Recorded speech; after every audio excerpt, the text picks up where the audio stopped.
How are you? Good, how are you? Good. All right. We're gonna call this meeting to order on date of June 4th, 2026. It's administrative review meeting. I've reviewed the minutes um, for January 3rd, 2026, February 11th, 2026, February 25th, 2026, March 11th, 2026, and October 8th, 2025, and October 3rd, 2025, and November 7th, 2025. And they stand approved. First item on the agenda is a request for an amendment to the Stagecoach Estates Development Agreement in order to apply and include the R115 setbacks from when Stagecoach Development Agreement was approved and recorded. Ms. Aydelotte, you're going to be presenting this? Yeah, Okay. so, what can happen in development agreements in order to kind of memorialize lot development standards in place at the time that a development agreement is adopted or recorded is oftentimes we get an exhibit of the ordinance to be included in the development agreement. This is not the case with Stagecoach, and so where we've made some changes to the R115 regarding minimum setbacks, the developer finds it challenging to produce the product he initially intended. So he's asked for an adjustment to those setbacks. Specifically, the front setback from 30 feet to 20 feet. Okay. And then his total side setbacks from 17 feet down to 15 feet. Also included in this, and you'll see kind of the summary in the staff report, but also included in this because we have park strip landscaping requirements in the development agreement. The applicant and the county have worked for probably, honestly, the last year or so on coming together on an agreement that would allow for escrow releases to happen at a time when the developer would prefer that still benefit the county. We still get the trees installed. We still get that guarantee. Yeah. And the agreement is included in the staff report as an exhibit. And so those are the two requests included in the staff report. So we recommend approval. I would probably add a condition in here, which wasn't initially included. And that is that the exhibit showing the amendment, that it include the tree agreement. And that we have legal look over the wording of this. They've already looked over the language of the development agreement, actually, of this proposed amendment. But if we're going to add any language regarding landscaping, we'll probably want to add it into the agreement and have legal look over it one last time. Okay.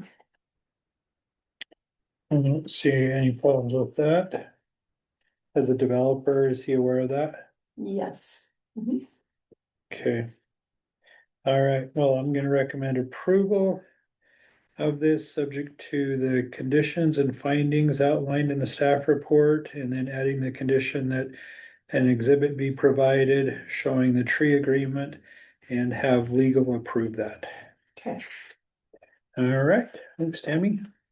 Next item is a request to amend a previous conditional use approval to bring the previous approval of landscaping approved landscaping plan for the barn at Terakee Farms PRUD into compliance with Weber County Waterwise Landscape standards. Ms. Aydelotte, you're presenting this one as well. So the Terakee Village conditional use permit was approved back in 2019. And then in 2021, final approval of the phase 1 of Terakee Village was granted, and then the plat recorded shortly thereafter. Included in here under Exhibit B is the original approved plan for Terakee Village that showed a variety of trees and shrubs. Okay. As well as some turf. The applicant that now owns this development is seeking to amend the landscape plan to make it a little more compliant with our waterwise standards, both in the general plan and our ordinance. And I initially, when the narrative came in, it was a little unclear as to how much living plant material would be included in this. And so the applicant is here, and I'd like him to kind of clarify what that means. Okay. Planning has looked over the plan, we're fine with it, but I'll have him clarify exactly what this new landscaping plan will include. Awesome. Okay, all right, thank you. Name for the record. Selvoy Filler Up, Heritage Land Development. Okay. So the new proposed landscaping plan removes the turf and other plant material from only the detention basins. Okay. The previous plan had grass and trees and bushes and a much more elaborate sign. We propose to eliminate the turf, bushes and trees in the detention basin and line the detention basin with rock and weed barrier. The original plan did have street trees, and our proposal is that we keep the street trees, and we've put them as the guidance or the guidance that we've gotten was that we needed one tree for every 50 feet. We put I think we're about there. We put two trees per lot frontage.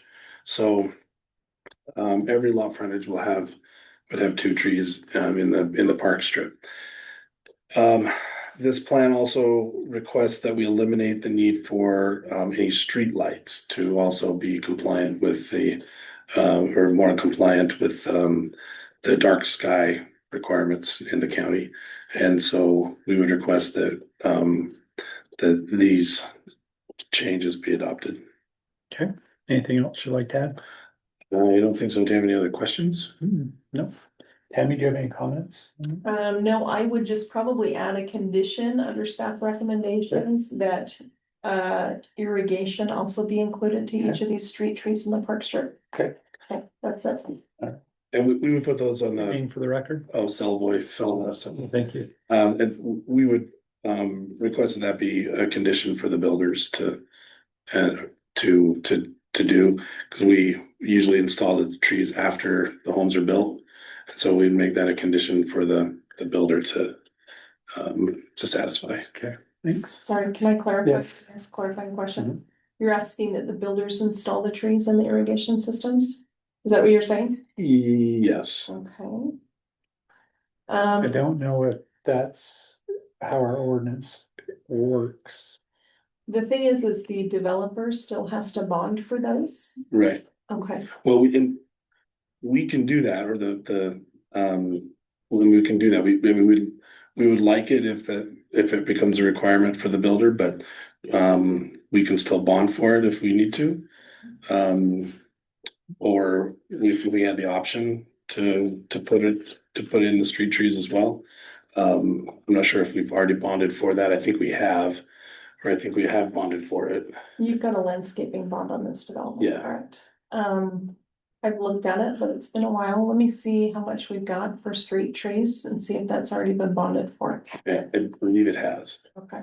The only concern I have is that if we put that as a requirement, it holds you hostage that you can't get any money back until they perform. Right, that's why I would like it to be on the builder, because we're planning to sell this, and so if we could transfer as much to the new buyer or to the builder as we can, that would be preferable. Okay, what I'll end up doing is just putting that it satisfies our ordinance, because if that does meet our ordinance, great, but if it doesn't, then you'll have to just follow the ordinance. Okay. Okay, I'm going to recommend approval of this, subject to the conditions and findings outlined in the staff report, with an added condition that the landscaping plan be approved by staff and with plant material and an irrigation system, and that meet Weber County ordinance. All right. And this meeting stands adjourned. Thanks, Rich. Thanks.